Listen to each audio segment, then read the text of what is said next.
everyone, welcome back. We're on our way to begin our day and night combo tour from SeeSight Tours of Niagara Falls. So Niagara Falls actually right here, you have the American Falls there on the left-hand side. And these falls are called the horseshoe falls. Horseshoe. Because it's shaped like a horseshoe. These are the Canadian horseshoe. And you'll see the majority of the river does flow over these falls. So 80% of the entire river flows over these falls right here. And any guesses where the water starts, which lake it starts and which lake it ends? Lake Erie to Lake Ontario. Right on. So the water is going from Lake Erie to Lake Ontario. The cool thing is, water is going from south to north. Yeah. Not a lot of places you see that. But it's all downhill. Yeah. So the Lake Erie is about 99 meters taller than Lake Ontario. So you have 57 meters occurring at the falls, and it's all going downhill slightly afterwards.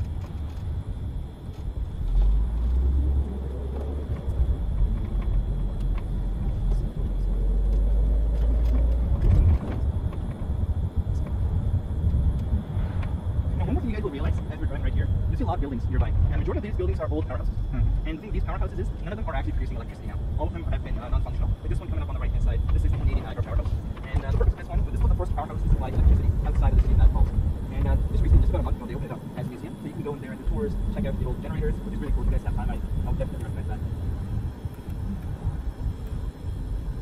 You guys know like Nikola Tesla? Yep. Yeah. So they do say he used to work in this powerhouse. Oh. Yeah. He was the pioneer in the area for generating electricity for long distance travels from the outside. He's away now from well, his Tesla's named after him, but he's long gone. But he was in the AC/DC power. Yep. And you guys see what this building is on the left hand side? It's a gorgeous building. This is an old powerhouse. It's surprising how beautiful it looks back in the day's powerhouse, right? Yeah, This is called the Toronto powerhouse. And the purpose of this was to only supply the city of Toronto with electricity. So all the electricity went from here to Toronto. So it was functioning from 1906 to 1974. And since 1974, it's been pretty much it is kind of unfortunate. Yeah. So yeah, so it's no use of it afterwards. Hopefully down the line they make some use of it. Yeah, from here back to the hotel, you guys see kind of like a halfway bridge before the falls? Because a lot of times it confuses a lot of people. Halfway bridge. I see something looks like a bridge that's not complete. That's called the Old Scow. And that is a rescue from 1918. It's actually really cool. So the story behind that is, if you go all the way where the river starts, you have Buffalo on the American side, Fort Erie on the Canadian side, and this barge was transporting rocks back and forth between the two cities.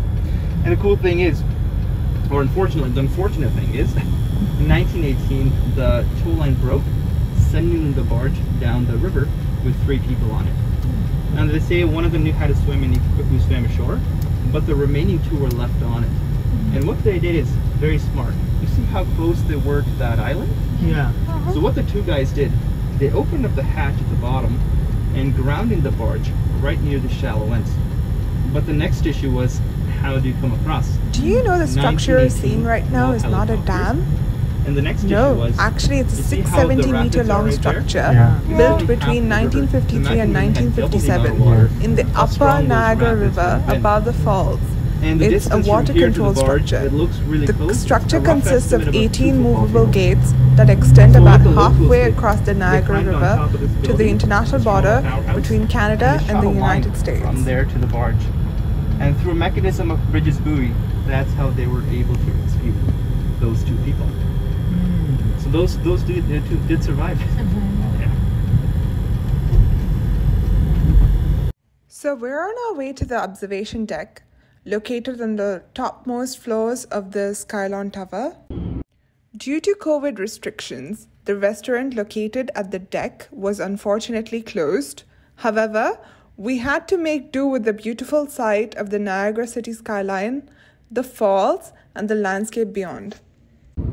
The observation deck is partly protected with barbed wiring, so I wouldn't recommend making videos from there, but it sure is a treat for your eyes. The ground floor features umpteen gift shops, restaurants, and coffee shops. Plus, you even get to click an amazing photo for a few dollars. It's definitely worth the experience.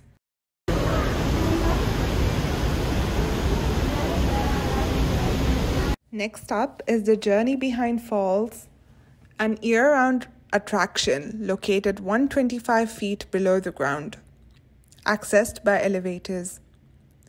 The experience on the outdoor observation decks is incredible. I genuinely enjoyed and would 10 on 10 recommend this. We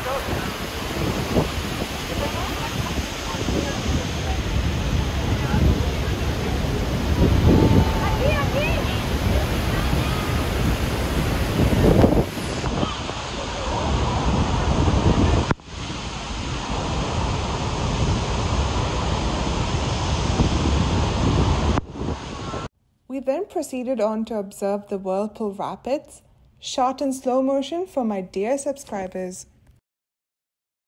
Here, we were on our way to board the Hornblower cruise to experience the falls from a vantage point.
Honestly, this was one of the highlights of this tour. It was really memorable, apart from maybe getting drenched by the falls. The massive horseshoe falls, that too. But it's a 10 on 10 adventure that I would genuinely recommend to everyone who visits the Canadian side of the falls.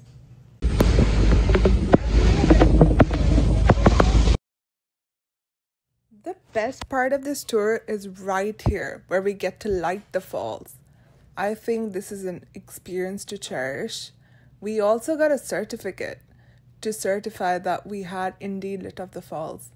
Honestly, this is not possible without any guided small tours, so big shout out to SeeSight Tours for making this possible.